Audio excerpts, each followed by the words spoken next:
Adhering to the sustainability principles in freight transport will help the sector to achieve efficiency, high quality of services, social inclusiveness, and economic progress, while at the same time reducing the negative externalities of the transport sector in terms of environmental degradation and climate change.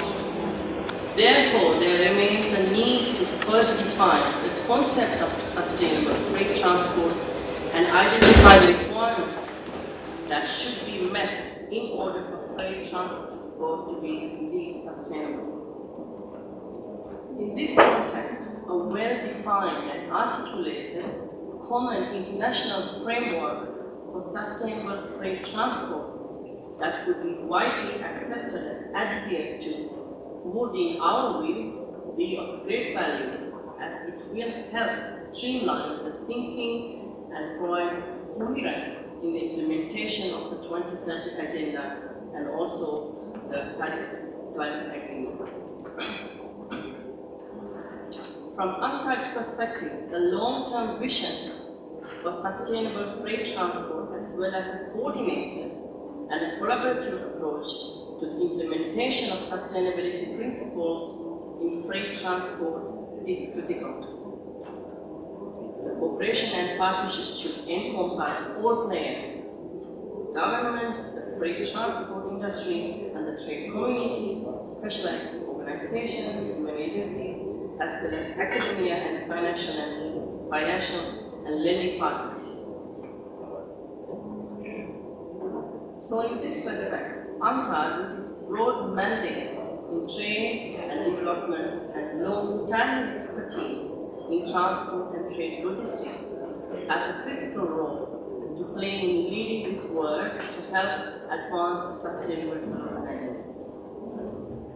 We would like to see, first, what is the richness in terms of stakeholders working on this topic. And we would like to hear the views from the members of the panel on this. And that they say, like, how does this work if a public-private partnership is going to work together, and what is the value added of having UN leadership on this topic, and what would be some of the challenges that would come up if we would have UN leadership. Then, I think that the director spoke about a framework. How do we bring the interests of these different stakeholders together? What should be in this framework? How long will it take to develop it? Are there any suggestions on components, any suggestions on how to do this? We would like to start with the first round of questions to our panelists, and if they could, with emphasis on briefly, explain what their engagement and their involvement is on the topic of sustainable freight. It would be very nice if you could also address the issue, what is sustainable freight, like how do you define that in the context of your work? And then lastly, maybe briefly on some of the challenges that we have been facing. We see ourselves being responsible in ensuring that we have a seamless transport system in terms of freight. And how do you get, or how do you achieve a seamless freight transport system? I think you achieve it by making sure that you have all the elements of transport, of freight transport, integrated together. To do so, for us here in this country, we've done so by making sure that we develop our transport system based on corridors, as opposed to having disjointed elements of transport. And we have two key corridors in this country. We have what we call Mombasa to Uganda, to Kigali, to Southern Sudan corridor, which we call the Northern Corridor. Then we have what we call the LAPSET, which is Lamu, Port, Southern Sudan, Ethiopia corridor. Now, if you look at those corridors, you see for yourself that it integrates a lot of freight transport. Number one, we have the maritime, the ships coming to Mombasa, coming to Lamu.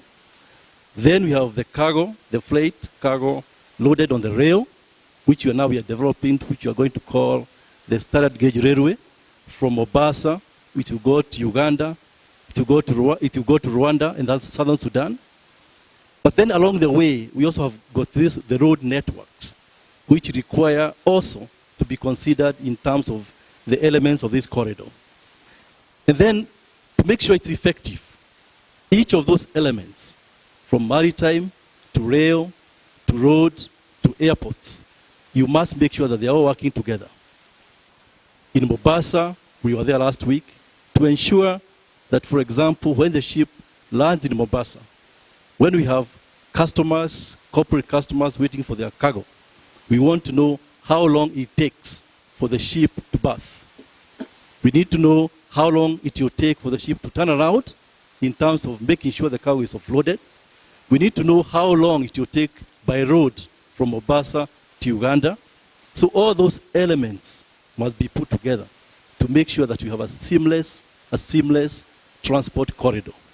With that, then you have a proper freight system, which I believe ensures we have a sustainable system, into the future. Sustainable development in transport is certainly about making sure that these freight transports are ecologically sustainable, but it is also important to underline the economical and the social sustainable dimensions of these policies. And what I came to realize when I've been developing these policies in Sweden is that they very much go hand in hand together. Right now in Sweden we are having among the strongest economical growths in all of Europe. We are at the forefront when it comes to reaching the carbon footprint goals that we have set aside, and we also have a very strong change when it comes to improved social condition within the transport sector. I don't think that is a coincidence. These policies very much go hand in hand together. And I think it also is to underline the importance of the multimodal aspect. Important to have sound policies for sustainable development in all modes of transport. Just believing that one can focus entirely on one mode of transport to solve the problem will not do. We will increasingly dependent on all modes of transport, and therefore it is important to make sure that the maritime transport can reach up to the goals that we actually need, and that they are implemented in a similar way in both the nodes, where the ship ends and where the ship leaves. Same goes for railway, so that we can use the railway transport where it's the most efficient. Sweden, as some of you might know, is heavily dependent on commodities which require heavy transport, and to make them reach their ultimate goal, which is usually a port, because Sweden is also highly dependent on trade. Of course we need a well-functioning such system, and eventually, and here is also another point I would like to add, that to actually reach the final customer, which might be where the freight transport might be reaching another factory for some part of the spare part, for instance, or it might also reach a store. City logistics is a very important point that I would like to stress, to have these chains of logistics that can actually be long-term sustainable. And city logistics is also a point where freight transport ultimately need to deal side by side with passenger transport, and therefore I think it's a very important part of this chain that is important to address. And in order to do this and also have a road traffic that is well functioning for a sustainable transport development, I think that it's important to seamlessly see that these links together. And just like railway transport is one important mode of sustainable transport, it is also important to make sure that roads are important. We recently inaugurated a completely electrical road between a port and a major industry in northern Sweden, which actually make that freight trucks can drive completely on electricity all the way. And if they deviate, they might and have a hybrid engine, then they might use a conventional engine for the final part of the track. That's one way of addressing those parts which are not which couldn't be solved entirely by railway. There are a number of parties looking to control and possibly reduce the carbon footprint. Because maritime trade carries about 80 to 90% of world trade, and although it is far more efficient than air transport or road transport, the fact remains that it still generates a huge amount of CO2. And it is very much post-COP21 on the agenda of all the international associations to do with shipping as to what do we do to begin to monitor, because that's the first thing we have to do, and then begin to control CO2 emissions. As an organization, we've produced 3 reports in the last 3 years. Once is Global Marine Trends 2030. At the time, we believed that world trade growth could double by 2030, which has huge impact on infrastructure. We now believe, as a result of what's happened since then, that perhaps it'll be slightly less than double, but still a huge increase. Then we produced a report on fuel trends. The maritime industry still burns very heavy, dirty fuel oil, and that will have to change. And that is through lower sulfur fuel and possibly gas in future to reduce our carbon footprint. And finally, and probably most importantly, in the last year, we produced a report on technology trends, because we believe that technology can provide quite a few of the answers to an industry that, to the outsider, looks as being fairly technology enabled, using fairly basic techniques. But shipbuilding is advancing, new materials are being used, and I think there's a huge emphasis to make shipping more efficient and environmentally friendly and play our role in freight sustainability. The use of safe, customer-centric, and cost-effective fit for purpose and viable transport solutions, while enhancing local community interaction within our networks. So really, it's the 3-band approach: is the social, the economic, and the climate aspects of sustainability. How do we go about it? Very quickly, we learn from our mistakes. We apply lessons learned. We leverage on successes. And we adopt the best practice. Not only on a local and regional level, but of course from what we learn globally. The corridor concept was actually really pioneered in East Africa with the Northern Corridor. And in this seamless movement, you need to have efficient fleet utilization, which leads to cost effectivity. However, again, it involves investment in infrastructure. You've got to have proper terminals in place, infrastructure in terms of equipment, human resources.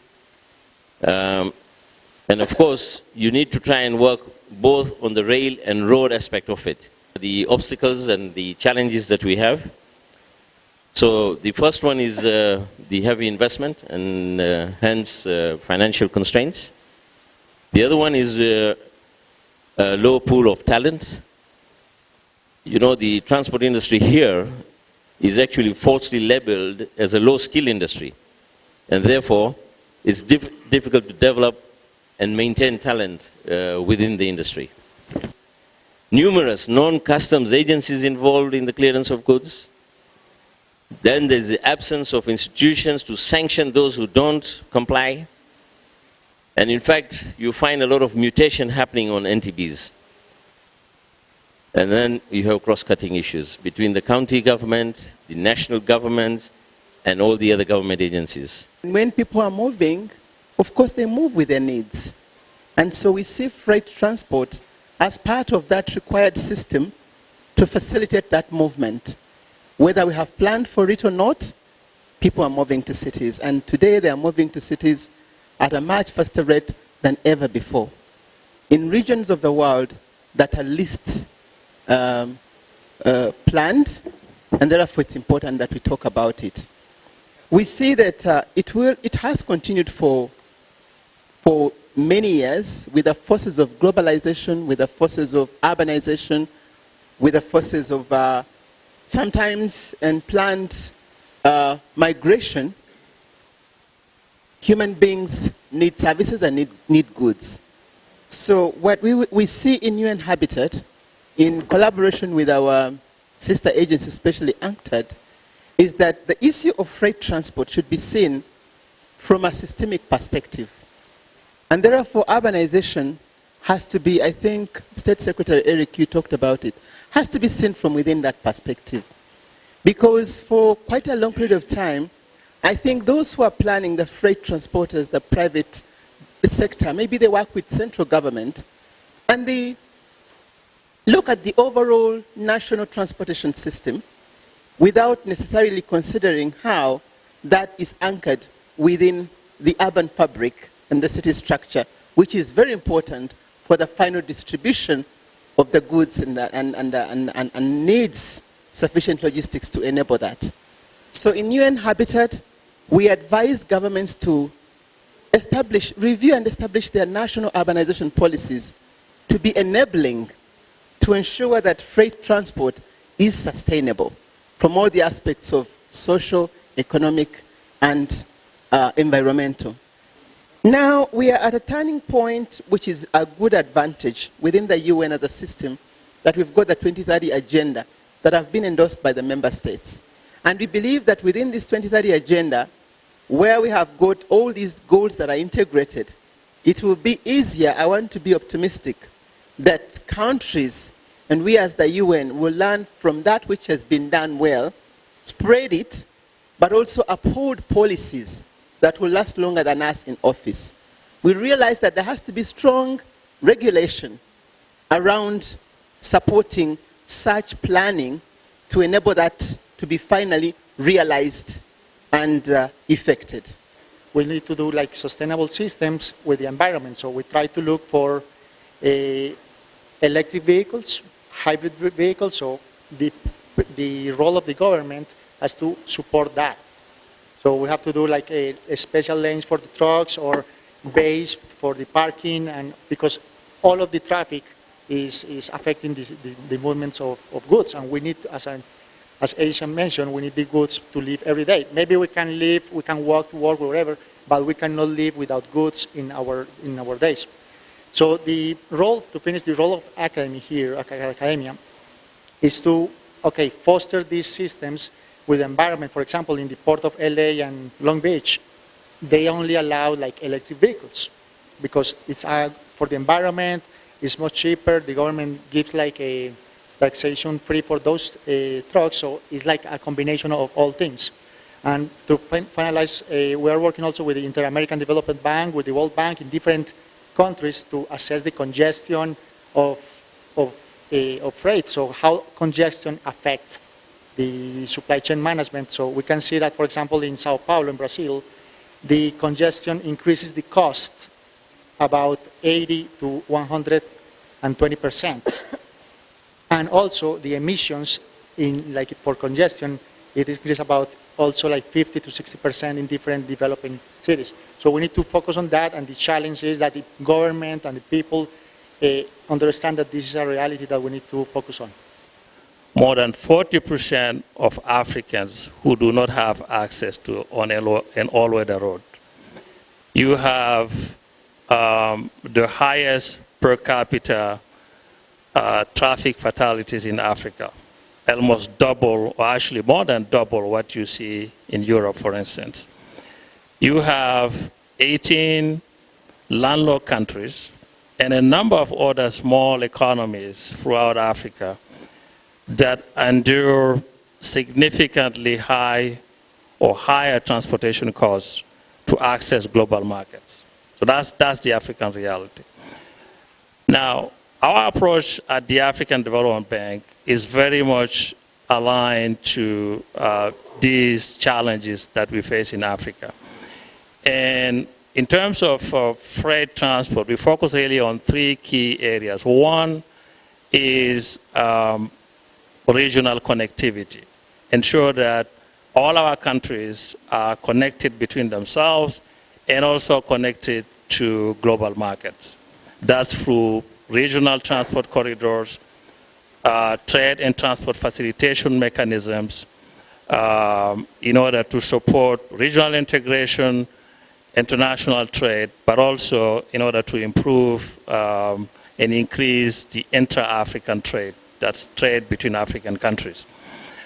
The second thing we do is focusing on access, making sure that people who live in rural areas are connected with the urban centers to be able to evacuate their produce, have access to socioeconomic opportunities, etc.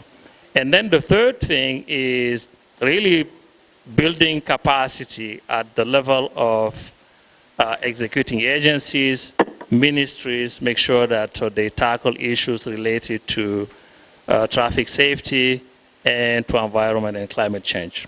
In the short term, our focus has been on improving efficiency of the existing systems and increasing the better capacity utilization of the existing system. We believe that if the city is well planned and well connected, then the issue then the issue of congestion and the issue of air pollution will be addressed and minimized, because we spend a lot much more energy transporting, connecting and moving around, especially when we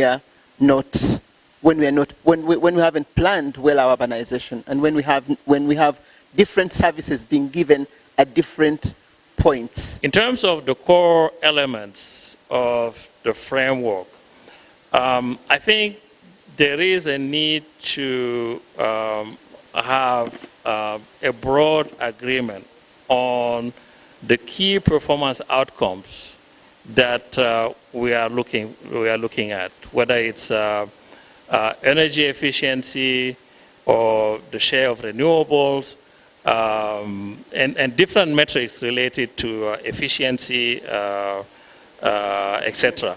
I think that's extremely important, that there be a broad sort of consensus on that. The second core element, I think, is the need to have a clear monitoring and reporting mechanism. That is, we need to be able to measure, what we want to achieve and be able to report on that regularly. And then finally, there has to be some kind of institutional mechanism or partnership arrangement to drive this whole process. And maybe UNCTAD played that role.